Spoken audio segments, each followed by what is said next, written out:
Before we move on to the Rashi, we will need to return to the segment synopsis of part 1, and in particular the subsection where both sons bring an offering to God and Cain's offering is rejected. The subsegment begins with Cain bringing an offering, and this offering was mipri ha'adamah. This is the pasuk that we referred to quite extensively in part 1.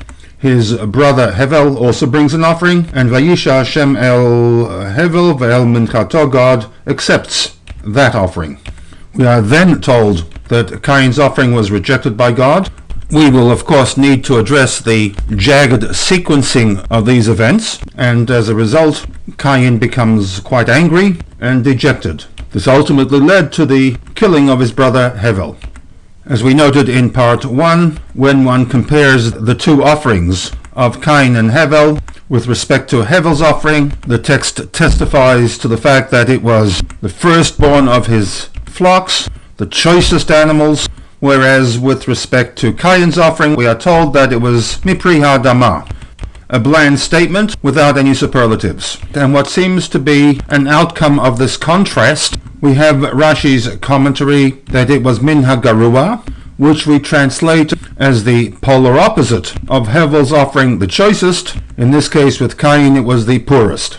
This, however, is problematic on a number of accounts. Firstly, keeping in mind that Cain was the first of the two brothers to offer a sacrifice, and according to Rashi, based upon the Medrash Rabbah, that it was the GAROOAH, and if the interpretation of this GAROOAH descriptive as the polar opposite of Hevel's offering, which was the choicest, then one calls into question the point of Cain from the very outset, bringing an offering.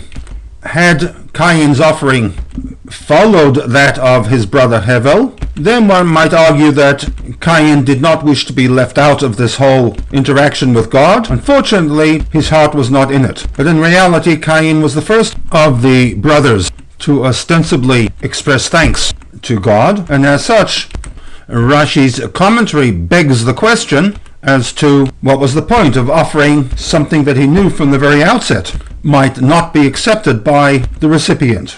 This is a question asked by the Gur Aryeh, the Maharal, from the standpoint of the Pshuta Shel Mikra on Rashi, whose commentary to the Pri Ha'adamah is that it was the GAROOAH, the poorest. The Rebbe in the SICHAH takes the Maharal's point one step further, that if from the very outset Cain, knowing full well, brought an offering that demonstrated an affront or an insult to God, then why was it when that offering was not accepted by God, we are told that he becomes angry and dejected? And for this reason we may need to create a nuanced storyline that takes into account, on the one hand, that the offering was GAROOAH, however we are going to interpret this term GAROOAH, and Cain, knowing full well that it was GAROOAH, expected it to be accepted by God, and when it was not, he becomes angry and dejected.